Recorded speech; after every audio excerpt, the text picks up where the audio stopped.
Okay, and welcome back to part 2 of Blue Shift. So this one is kind of getting a little bit more complex than the last one. So the last one kind of showed how I dealt with Blue Shift with simple black and white.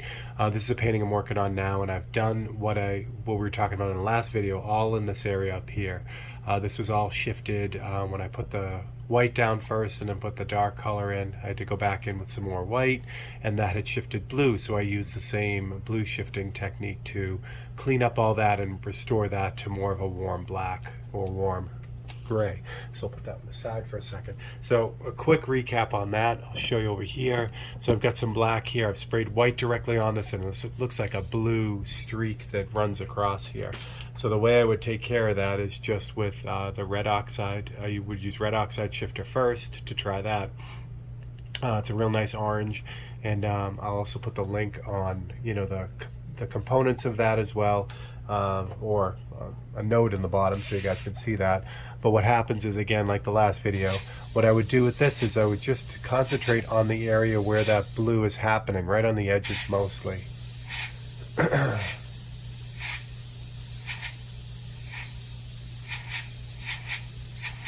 And by slowly, really slowly building that up, I can just watch that blue disappear from that shift. Now if I go too far and hit it too hard, it'll turn orange. If that happens, actually just add a little bit more white on top of it to cancel out the orange. The blue will cancel out that orange. So it's just a balancing act to get it to where you need it to be. And that'll work in everything, like those dots on the other painting. Same thing. If I just kind of run around the outside of these dots with this orange, I can just remove that blue shift that goes on with those. I can run on top of the dot too, the white part, but I have to be real careful again because the white will show the orange, and I got to be careful of that. So I don't want it to, I don't want to go from blue dots to orange dots. I want to stop it right before it starts switching over to the orange. So it's crossing over the color wheel and ending up being more of the other as it saturates. So same thing with these lines here, they're blue. As long as I just kind of hit them back and forth a few times. And like I said, I go real slow, just kind of watch what happens, and as soon as it looks like it's neutralized, then I'll stop and it'll be ready to go. All right, so let's talk some about the skin tone part of it, because that's where blue shift comes up a lot. So you're working on a portrait, you're developing a darker area, and it goes sideways. It gets too dark too fast. So you go try to fix it. Well, let's show the first one first. So more likely this happens a lot, or has happened a lot to me, when I would have a skin tone and I would want to add a highlight to it. So we'll show you that one first since that's the quickest. So the two ways to do that, or the two ways people kind of end up doing that, is they'll use pure white on skin tone.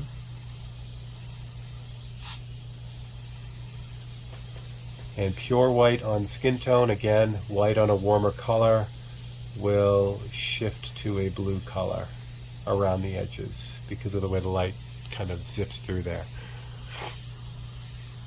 Dry that off a bit.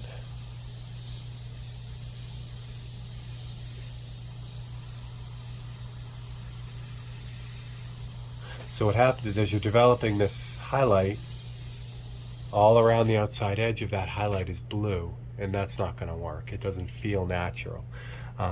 So what we can do, or what I do to fix that, is use that same shifter, the red oxide.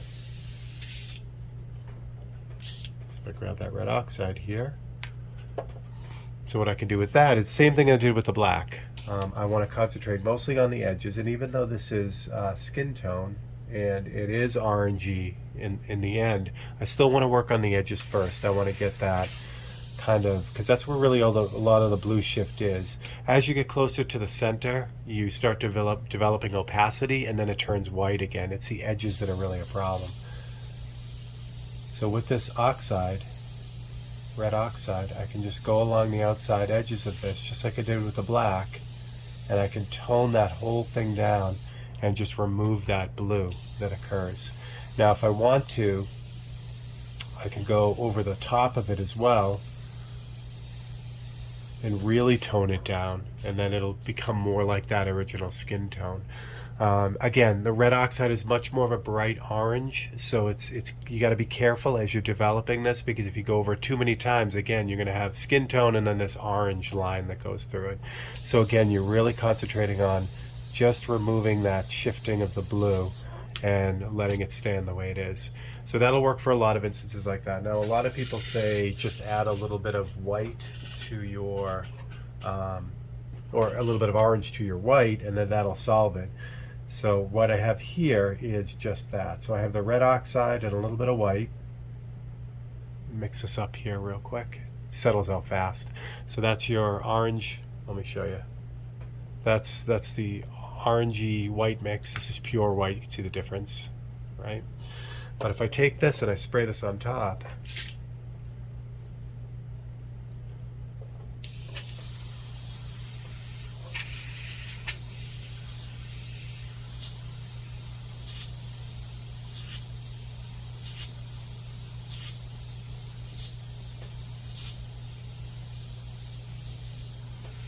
can't develop the same brightness that I can get with the white. Let that dry, I'll show you. So you can see it's very dim, you know, and it's a lot brighter than the skin tone that's on here. So it's harder to like lighten the skin or lighten a skin tone with that orangey white. And then if you remove some of that orange, if it's more white, you're just going to get the same blue shift. So that's the part I have a hard time with that. Plus, gauging how much orange to put in can also be a bit of a challenge. So for me, I'd actually like to kind of go in, change the value, get it lighter, and then go back in and shift it to the correct color. All right, so let's show the other part, which is a little bit more involved. So say you're working on a portrait, or I'm working on a portrait and I go too dark. That's another thing. What I've seen happen a lot, and I've done it in the past too, so I'll use the same skin tone. So I've gone too dark here. So what I want to do is I want to try to lighten that up. Well, as soon as I put this light skin tone on this darker color, this kind of umber color, it turns this grayish color. And again, that's the blue shift in that paint doing that. And that can be a real problem. You see this all the time. Someone will go in and try to, like, you know, fix something that's gone too dark. All right, so the fix for this, you can use the shifter on it, but what you're going to end up with is just a really dark area, because what happens is with the shifter, I'll use another airbrush for this, it will remove that blue shift, but remember, it also makes it orange as well, so it'll lower the value of that, of whatever you put on it. So as I use, this is the shifter color again, as I use the shifter on it, I can kind of bump out all that blue.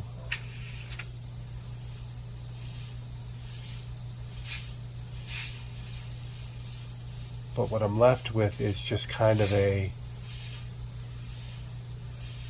unintentional orange in a way.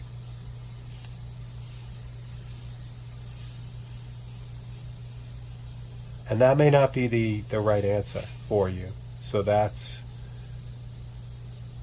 you know, if you're trying to lighten an entire area, this is a tough way to do it. Now, however, if you're adding, say there is some sort of highlight on that darker area, this is a good way to do it, because you can really adjust that highlight to be, or that lighter area to be, whatever you need it to be, and then again correct it to what it needs to be as far as the color goes. So again, I think I mentioned in the last video, there are two that I use a lot. Red oxide is number one, burnt umber is the other. Pull that out. So burnt umber is nice because it's a little bit cooler. It's got almost some green in it, and which is nice, because what sometimes happens is sometimes things go too orange with the red oxide. So the burnt umber is a nice color for doing the same thing, because it can take out some of that orange that kind of pops up with the red oxide. But again, no matter what, I stress all the time when I'm doing this that it's all light layers. I go really light. I really want to sneak up on this, because it switches over fast. You cross over that, you know, getting it right to to, you know, going in total opposite direction and then having, like I said, a bright orange mark, or a bright, in this case, you know, really strong brown mark with the umber. All right, let's talk about getting rid of something completely. So on a, say you do something on a skin tone that's completely wrong and you want to just eliminate it. You can grab the original skin tone, but what's going to happen is if I grab this skin tone and I go over this, I'll do it halfway on this. Hold on, let me grab that. So this skin tone, I intentionally made really orange and dark, because the blue shift will happen a lot on a warmer skin tone than a lighter skin tone. So I purposely did this really warm and orangey. So if I take that same color and go over this, it is going to take a lot of paint to cover that. A lot of paint. So what I generally do when I have a problem like this, you see how it's just kind of building up on it? Usually I just cut my losses and kind of go back to square one. And I'll show you what I mean in a second, once I build this up enough that it looks like it's doing something.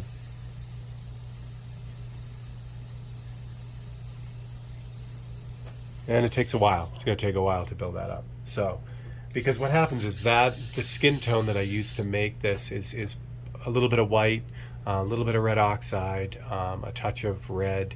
So there's a lot of other colors in there. Plus, there's not a whole lot of white in there, which is the opaque variable in that paint. So what I want to do is, if I want to get rid of it, I want to cover it. So what I'm going to use is I'm going to use opaque white to do that. And I'm going to just, like you'll see, I'll cut my losses, take the whole thing out, and start from scratch. So that takes a little bit of intestinal fortitude, because you have to really wipe out your painting. So this is just opaque white. This is mixed 1-to-1, so it's got some reducer in it, so it'll help go through this brush a little bit easier. But what I want to do to get rid of this is I literally want to just start painting the white right over it. So what I'm attacking is the value. I'm not worried about the color, I'm just attacking the value. So that burnt umber mix that I used to darken this up, I want to get rid of all of that. I want to get this value above the skin tone. And I actually want to spread this out because I want to cover the entire dark area, even where the little bit of soft overspray went. I want to get that as well. If I don't get that, it's going to leave a weird halo. In fact, when I get out to the edges, I actually want to kind of blend that white into the good part of the paint. Okay, so now that I know that I've got pretty much full saturation there on the offensive part, now what I can do is I can go back to that original skin tone, and I treat this just like the shifter. Even though this is skin tone, this is that same skin tone that's on there. I treat this just like the blue shifter because I've got this nice fade around the outside edge of the repair. Really mix that up well. What happens is the darker colors, the umber, will separate out of this color fairly quickly, so you just got to keep it mixed up. Oh, and then I want to make sure I grab the right color. That's not the right color. This is the right color. The one I grabbed was a little bit lighter. Yeah. I had two skin tones mixed up. I ended up not using that one I just mixed. Okay, so there's the original skin tone in this brush. So now it's the same deal here. What I want to do is, I've reached saturation on the skin around it, so I know that I can't make that any darker, which is good. So what I want to do is I just want to start running around the edge of this repair. This is going to be good because I didn't cover the brown really well over here, so you're going to see what happens when you don't cover it. So as I get the edge done, then I can start moving into the middle.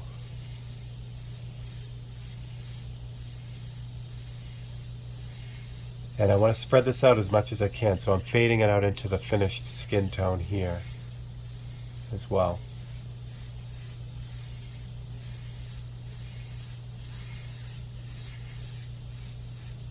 Letting that, I gotta let that dry as it goes too. This is awful wet. This is on paper. I don't normally work on paper, and seems to be sitting on the top of this Canson paper. This is really nice. This is aquarelle. This is a watercolor paper, which I thought it would absorb it a lot faster, but it's really not, which is okay, but it's a little bit, you know.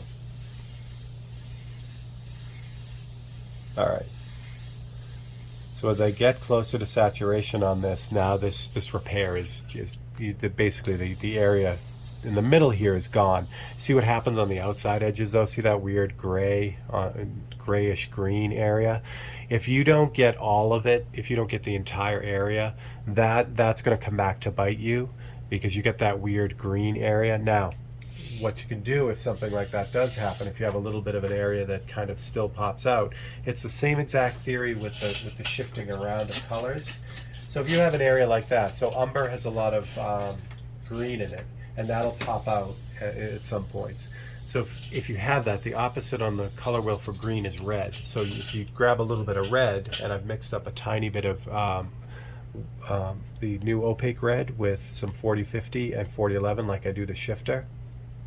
So if you grab a little bit of that red, you can do exactly the same thing you did with the orange shifter. So where that little bit of green is, and again, you have to go really lightly. You really have to go lightly, because if this red is extremely strong, even in a really reduced way, it's still strong. So you got to be really, really careful. But if you're just real gentle with it on each end,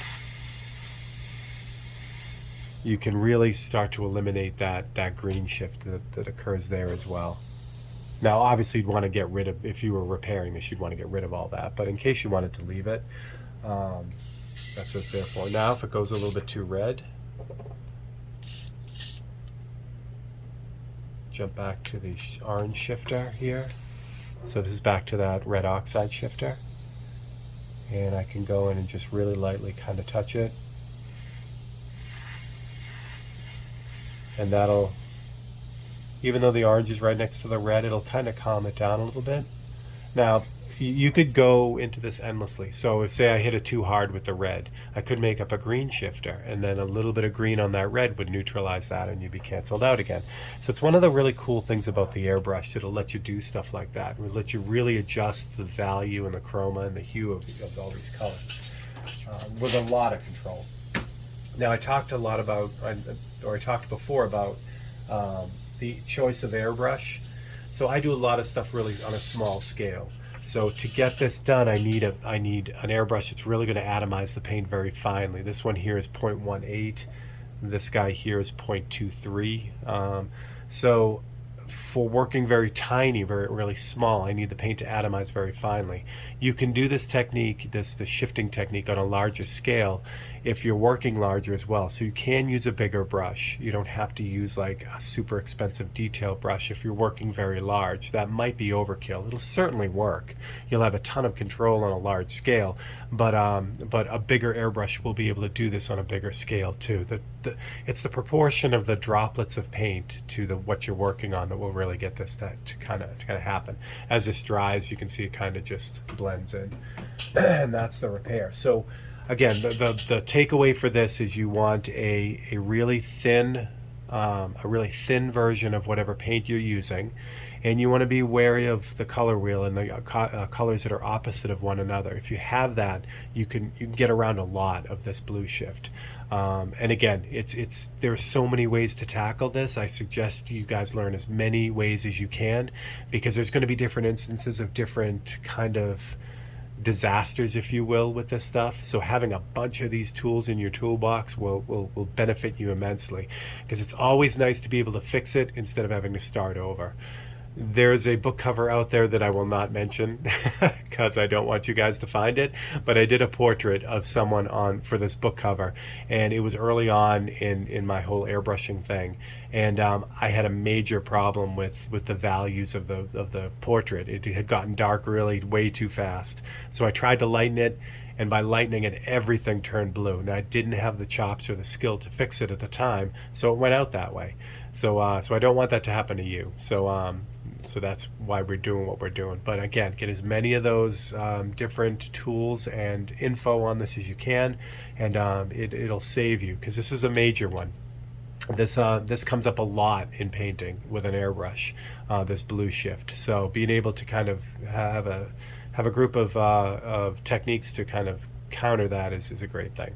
All right, so that is your part 2. If you have any questions, please put them in the comments or send me a message. If you have any ideas for any other Tech Tuesdays, please let me know. These are great. I love doing these, and I love hearing what you guys are having struggles with that I can help out with, and I would be glad to throw them in the mix. So that is what we got. Okay, for Steve Leahy and Tech Tuesday, I will catch you guys on the next one.